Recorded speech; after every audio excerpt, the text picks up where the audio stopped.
तुसी सारे स्वागत है तुहाडे अपने यूट्यूब चैनल के उपर। मैं मनी शर्मा स्वागत करती हाँ जी तुहाडा। और सेहतां किवें जी तुहाडीआं? घर परिवार सब वड्डे बजुर्ग ठीक है? वड्डे बजुर्गों को नमस्ते है जी, सत श्री अकाल, आदाब, सलाम। अपना ख्याल रखो और पढ़ते रहो। चलो जी आओ।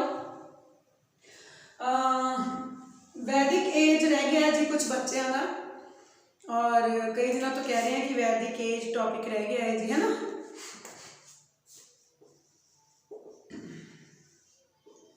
देखो वैदिक एज करने वास्ते ज़्यादा लंबा चौड़ा पढ़ने की लोड़ है नहीं तो, ठीक है। और अगर तुसी खुद तो तैयारी कर रहे हैं तो प्लीज़ अरिहंत की किताब लेनी है जी, तुसी अरिहंत पब्लिकेशन की। और वैदिक एज जो है वो पढ़ने तो पहला देखो तो ठीक दिख रहा है,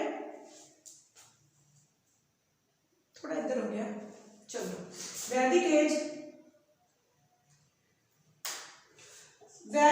की जो गल करनी है ना जी, तो आप टाइम पीरियड की गल करनी है इंडस वैली सिविलाइजेशन तो बाद वाले। इंडस वैली सिविलाइजेशन तो बाद जो आप टाइम पीरियड करते हैं वो वैदिक एज है, ठीक है ना जी। तो अजे हम वैदिक एज का टाइम पीरियड क्या करना है जी, आपने 1500 तो 60 BC 600 BC तक करना है जी, ठीक है। तो हम एडा लंबा टाइम पीरियड मैं थोड़ा करवा देना है जी, इनू आप कर लेते हैं। तो जिथे इंडस वैली सिविलाइजेशन की जो स्क्रिप्ट है, जो लैंग्वेज है वो अननोन है। रीजन वाई कि वो पढ़ी नहीं गई है, वो एक साइन लिपि है जी, ठीक है ना। ये जरूर पता लगे कि वो इधर तो इधर लिखी जाती है, उधर तो उधर, इधर तो इधर। That is my right and that is my left side. तो right to left, then left to right, right to left, then left to right. That's called pictography. इन्हें पिक्टोग्राफी बोलते हैं जी, ठीक है। और नेक्स्ट जो अपने को टाइम पीरियड है दैट इज वैदिक एज। और वैदिक एज जो वैदिक वर्ड्स है ना come from a with. With का मीनिंग होता है नॉलेज। नॉलेज की तो मिलती है जी आपको, नॉलेज मिलती है आपको किताबों तो। तो वैदिक एज वो एज है जिदे विच वेद शास्त्र लिखे गए, जिदे विच क्या लिखिया गई, किताबां लिखिया गई, जिदे विच टैक्स्ट लिखे गए। तो आप अज गल करनी है वेदां दी, शास्त्रां दी, एपिक्स, महापुराणां दी, उपनिषदां, ब्राह्मणां, सूत्रां, ठीक है। तो वैदिक एज 1500 तो 600 BC तक चलनी है जी साडे कोल। और जे आप गल करिए तो सानू पता है कि साडे कोल 4 वेद है, और ये संस्कृत का टाइम पीरियड चल रहा है। ये टाइम पीरियड जिहदे विच संस्कृत जो है वो अपने पीक या ज़ैंथ के उपर है, अपने मतलब के चरम टाइम पीरियड पर चल रही है वैदिक दे विच संस्कृत। तो अपने को 4 वेद है जी। किहड़े-किहड़े वेद है जी साडे कोल, ठीक है ना जी। ये सीक्वेंस में अक्सर पूछा जाता है कि वेदास का सीक्वेंस दसो, क्रमवार तरतीब, ठीक है। देखो इतना दूर तो दिख रहा है, इत्थे तक कर दवा, हाँ बड़े बढ़िया दिख रहे हैं। तो जेडे साडे कोल वेद है जी 4, उन्हां दा सीक्वेंस है रोज सवेरे योगा। तुसी रोज सवेरे योगा करदे? मैं तो रोज सवेरे योगा करती है, ठीक है ना जी। RSY रोज सवेरे योगा, और लास्ट इज A आसन बापू दीजिए, ठीक है। RSYNA, ठीक है, रोज सवेरे yoga. R stand for Rigveda, S stand for Samaveda, Y stand for Yajurveda and A stand for Atharvaveda. ये 4 वेद है जी, इनका सीक्वेंस है ऋग, साम, यजुर एंड अथर्ववेद। और जो ऋग्वेदा है ये पंजाब की धरती के ऊपर लिखा गया, आर्यंस ने लिखा, ठीक है ना जी। और ये सारे संस्कृत लैंग्वेज है, सबसे बड़ी गल है ये ਤੁਹਾਡੇ वास्ते।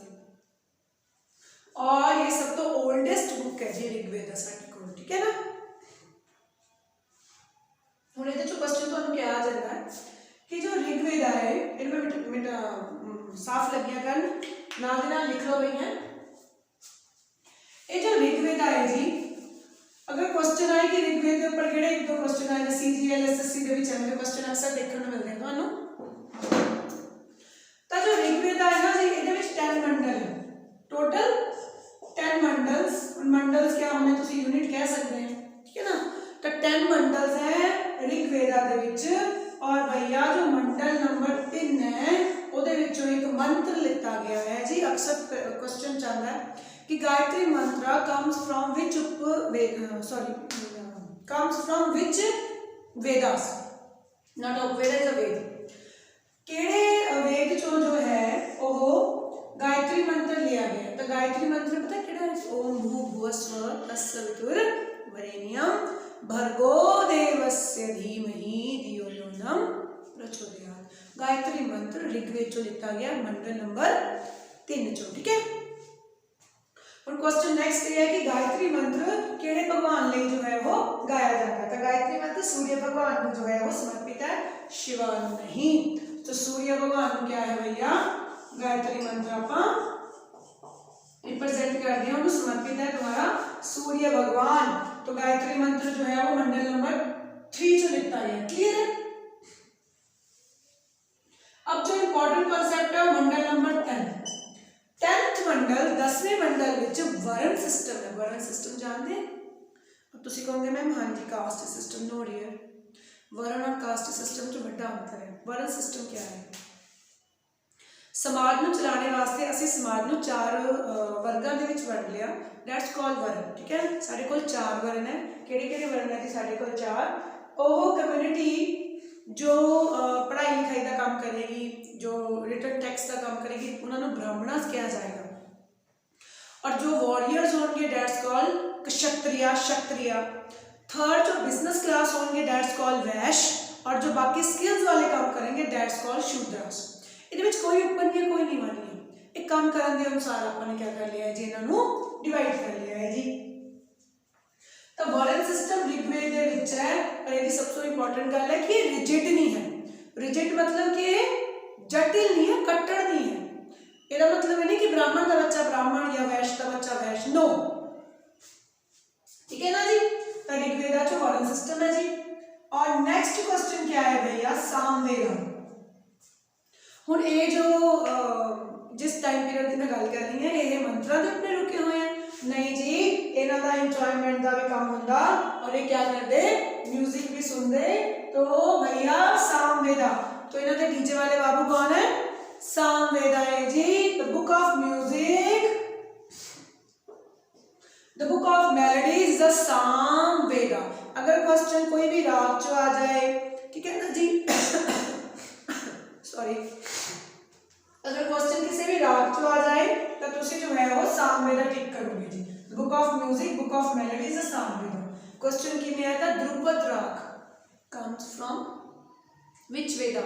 और अगर क्वेश्चन म्यूजिक का है तो तुसी अक्खा बंद करके सामवेदा टिक कर देना। ठीक है ना जी। यजुर्वेद जो 2 कांसेप्ट आने, कृष्ण और शुक्ला पक्ष। कृष्ण एंड शुक्ला पक्ष ये यजुर्वेद दे विच है। कृष्ण और शुक्ला पक्ष हुंदा क्या वैसे? कृष्णा पक्ष कृष्ण जी, कृष्ण के नाम तो याद कर लो।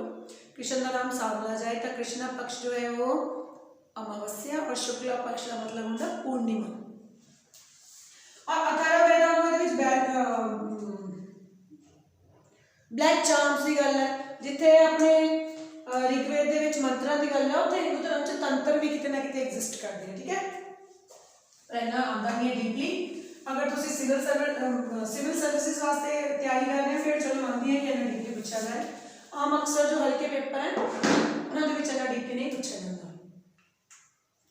तो जो ये 1500 तो लेके 600 BC तक का टाइम है वैदिक एज का, इन्हों 2 हिस्सों में बांट के पढ़ सकते हैं आप।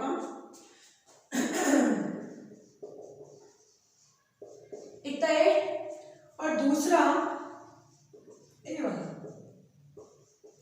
हुण आप इन्हों आसानी नाल पढ़ सकते हैं जी। ठीक है ना। तो ये 2 टाइम पीरियड है, तो मैं इन्हों दोनों को नाम दे दूँ जी। इन्हों अर्ली दे दें, इन्हों लेटर दे दें। That is early age and that is later age. Early age जो ऋग्वेद है वो लिखा जाता है, और अदर जो 3 वेदास हैं वो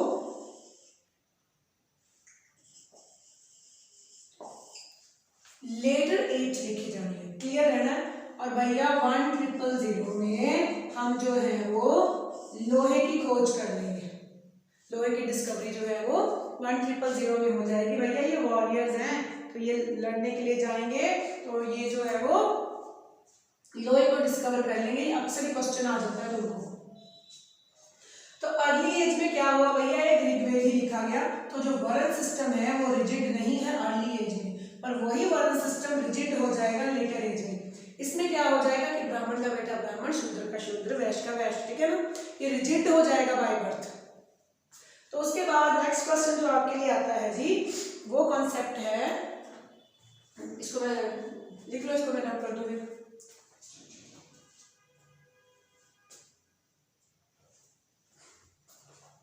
जो नेक्स्ट हम करने वाले हैं वो ये है,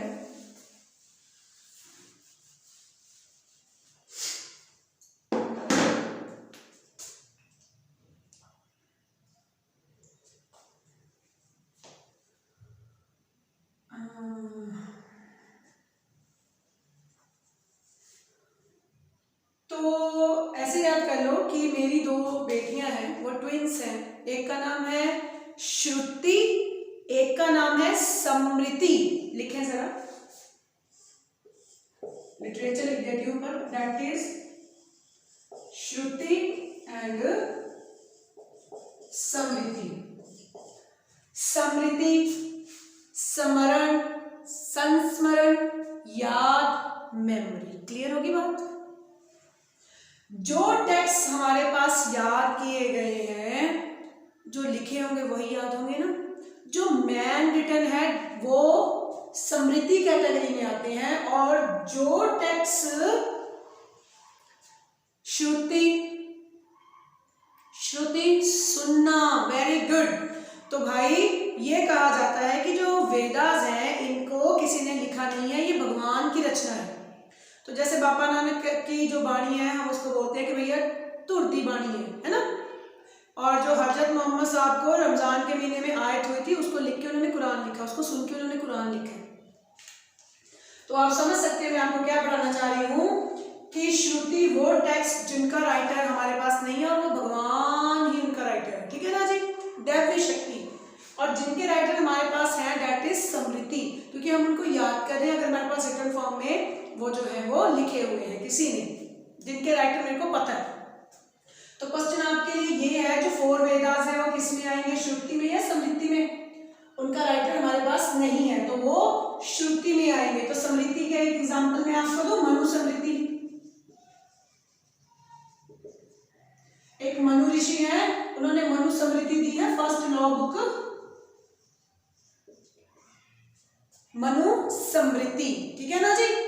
तो ये आप अगर साथ साथ में कोई बुक फॉलो कर रहे हैं ना, चाहे वो अरिहंत की है जीके, या फिर जो आप है वो स्पेक्ट्रम पढ़ सकते हैं, या फिर एनसीईआरटी तो वैद्यन गुड्डी अगर आप पढ़े। तो अगर हम बात कर रहे हैं भैया समृति की, तो हम बात कर सकते हैं उपनिषद, ठीक है ना जी। तो हम बात कर सकते हैं नेक्स्ट टॉपिक पे, उपनिषदास। तो we have how many Upanishads we have, हमारे पास कितने उपनिषद हैं? 108। ये अक्सर क्वेश्चन पूछते हैं कि भैया कितने उपनिषद है तुम्हारे पास? 108 उपनिषद हैं। तो आपको ये आपके लिए होमवर्क है, आप मुझको कमेंट बॉक्स में इसका आंसर दे देंगे। मैं कुछ लाइंस आपको बताती हूँ, आपने बताना है कि ये जो कोड्स हैं ये संस्कृत लाइंस हैं, ये कौन से उपनिषद में से जो है वो ली गई है, ठीक है ना जी। तो आप बताएं जरा कौन से उपनिषद में से ये ली गई हैं। सत्यमेव जयते, तो आप स्टार प्लस पे एक शो देखते थे आमिर खान का, सत्यमेव जयते, है ना जी। तो ये जो कोट है वो संस्कृत में से आया है और इसका मतलब है सत्य की ही जीत होती है जी, और सत्य की ही जीत है हमेशा। तो सत्यमेव जयते कम्स फ्रॉम विच उपनिषदा, ठीक है ना।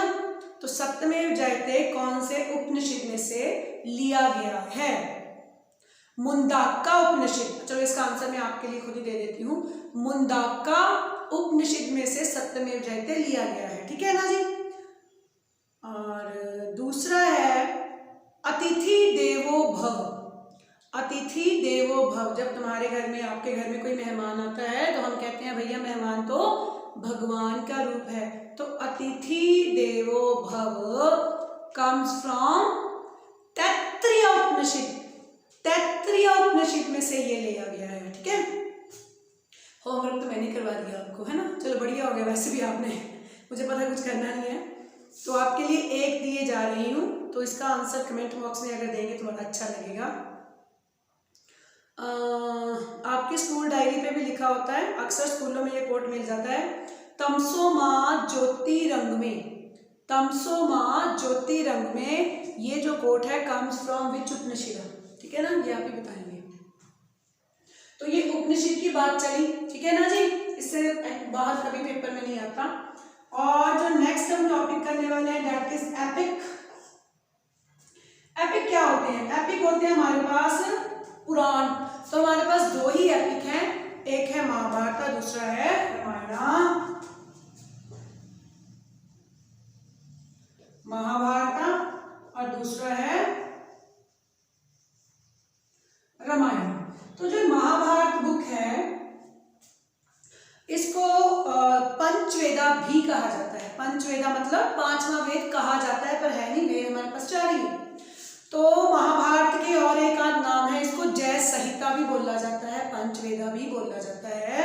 कुरुक्षेत्र चलते हैं, 18 दिन वहां जो एक युद्ध होगा जिसको महाभारत का नाम दिया गया, कौरव पांडवों के बीच ये युद्ध होगा। तो एक तरफ भीष्म पितामह द्रोणाचार्य कौरव है और दूसरी तरफ पांडव है, तो भैया ये युद्ध जो है वो कुरुक्षेत्र में होगा। तो होता क्या है भैया कि इस युद्ध के दौरान जो कृष्ण है वो अर्जुन का सारथी बना हुआ है। तो अर्जुन कहता है कि मैंने ये युद्ध नहीं करना, पर कृष्ण उसको समझाता है कि ये धर्म युद्ध है, इसमें भाई और कॉन्सेप्ट जो है वो पीछे छोड़ दीजिए, और अगर धर्म के नाम पे, सही के नाम पे आपको युद्ध करना पड़े तो आपको जो है वो तैयार होना चाहिए। तो कृष्ण जो है वो अर्जुन के कुछ सवालों के जवाब देते हैं, उसके डाउट्स को क्लियर करते हैं। उन्हीं डाउट्स को हम कहते हैं भैया कृष्ण ने अर्जुन को ज्ञान दिया, जिसको हम क्या बोलते हैं, भगवत गीता, गीता का ज्ञान। तो वो गीता का ज्ञान महाभारत के टाइम पीरियड पे हुआ ना, ड्यूरिंग द महाभारत बीच में हुआ ना कहीं, तो गीता जो है वो महाभारत से ही निकली हुई है, उसके भी 18 अध्याय हैं, है ना। तो सीधा सा कॉन्सेप्ट है कि अगर क्वेश्चन आ जाए कि गीता महाभारत के कौन से पर्व में से निकली है, तो आप लिखेंगे भीष्म पर्व, भीष्म पर्व में से निकली है गीता। तो ये जो महाभारत है इसको किसने लिखा है? महर्षि वेद व्यास ने लिखा है, महर्षि वेद व्यास ने महाभारत बुक लिखी है आपके लिए, ठीक है। तो आगे बहुत युद्ध हो गया, मर्यादा पुरुषोत्तम राम की जिंदगी के ऊपर बात करते हैं। तो मर्यादा पुरुषोत्तम राम है जी, इनकी ये पूरी जो जीवन गाथा है ये आपके पास पहुंचाने का श्रेय जाता है महर्षि वाल्मीकि जी को। महर्षि वाल्मीकि जी कौन है? जिनकी कुटिया में सीता माता रही है ना, लव कुश के साथ। ये वो महर्षि वाल्मीकि जी है जिन्होंने आपको रामायण दी है जी, ठीक है ना। तो राम जी जो सीता लक्ष्मण के साथ कैकेयी के कहने पे दशरथ के आदेश पर वनवास चले जाते हैं, पुरुषोत्तम मर्यादा पुरुषोत्तम राम, वो ये जो सारी बुक है रामायण ये आपको महर्षि वाल्मीकि ने दी है।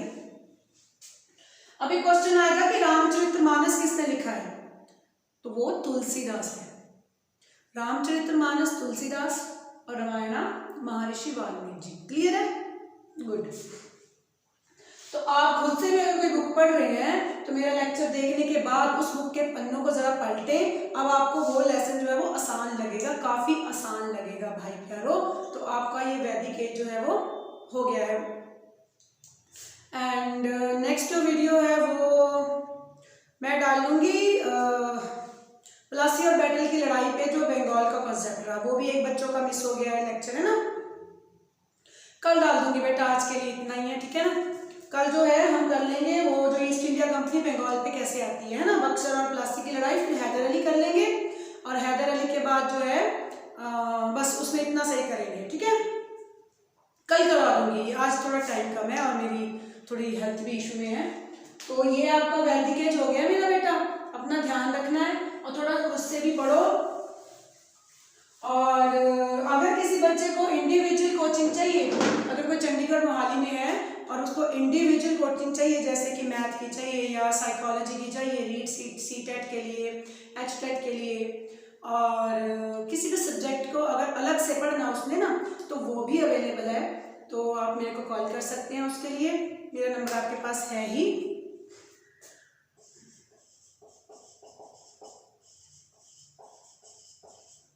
ठीक है ना जी। और ये कोचिंग अवेलेबल आपको चंडीगढ़ में ही होगी, ठीक है ना जी। या फिर आप ऑनलाइन भी ले सकते हैं, तो मैं ऑनलाइन जो है ये आपको गूगल मीट या फिर जूम पे पढ़ा सकती हूँ। साइकोलॉजी की पढ़ा दूंगी जी, पंजाबी वेरी गुड। एक और कॉन्सेप्ट रह गया, यूजीसी नेट का सेकंड पेपर पंजाबी अगर कोई बच्चा करना चाह रहा है मेरे से तो वो प्लीज़ कॉन्टेक्ट करें। ऑफलाइन भी क्लास अवेलेबल है, ऑनलाइन भी क्लास अवेलेबल है, मैं खुद ही पढ़ाऊंगी पंजाबी। और चलो फिर अपना ध्यान रखें, पढ़ते रहें, कल मिलते हैं जी, ठीक है, नमस्कार।